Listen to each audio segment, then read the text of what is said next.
This week, President Trump presses his foreign policy initiatives even further.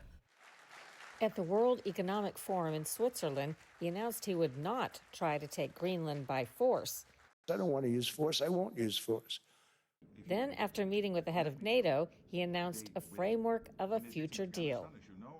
To those who think Trump's pursuit of Greenland makes no sense, that may be in part because they don't know the history.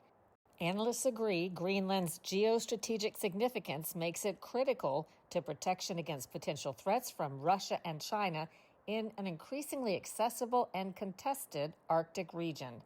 Today, why Greenland and why now?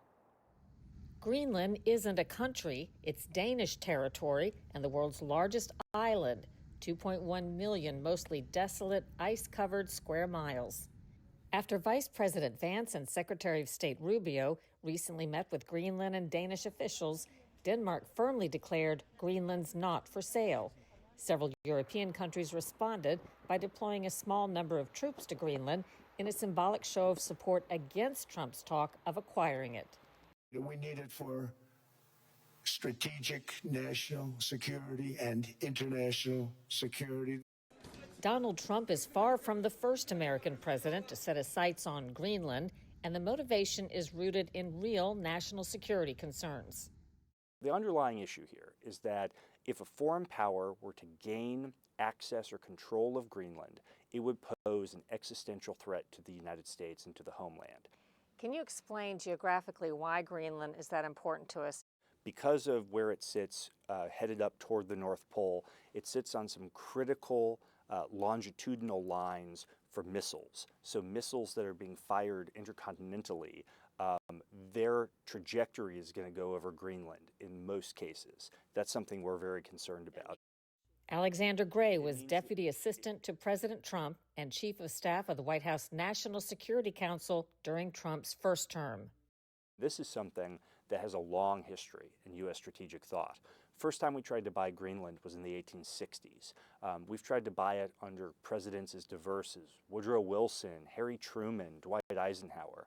FDR actually sent troops to occupy Greenland in World War II because it was so essential to our security.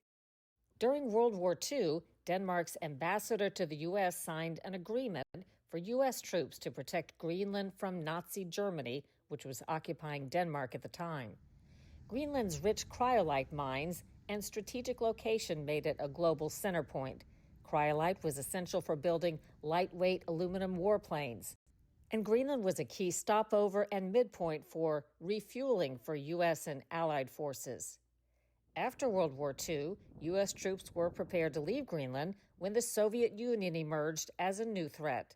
Soviet bombers could fly polar routes over the Arctic and Greenland to strike North America. We worried in the Cold War. There's something called the Greenland, Iceland, UK gap. This is the area where Soviet submarines would go right up past the Greenlandic coast to go off the east coast of the United States and threaten the east coast with nuclear missiles.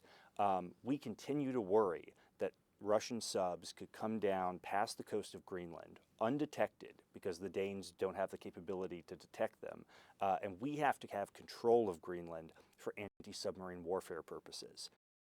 In 1946, President Truman offered $100 million for Greenland, seeking a primary base for defense.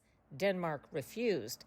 Then in 1951, amid several Eastern European countries falling to Soviet-backed communist revolutions, the U.S. and Denmark signed a new agreement for the defense of Greenland. The drop area is a frozen inlet with a foreign... The U.S. built and operated Thule Air Base. Today, the base, now named Bidufik Space Base, is a critical U.S. lookout for ballistic missile early warning, space surveillance, satellite communications, and Arctic monitoring for North American defense purposes. And my concern, and President Trump articulated this when I worked for him in the first term, he's articulated this recently, is that China and Russia are increasingly interested in getting a foothold in Greenland. The Chinese are sending submarines all the way up past Greenland to the North Pole. And we have no confidence, and we shouldn't, that Denmark is capable of doing what needs to be done to keep Greenland safe for U.S. security purposes. With Russia remilitarizing the Arctic and China eyeing resources and influence, Greenland's importance has only grown. There are a lot of different ways this could go. I think there are plenty of options we can offer to incentivize Greenlanders to want to be part of the United States. The short answer here is they've wanted independence from Denmark for 50 years, and they've been on a path to get it. The current situation has kind of changed the trajectory.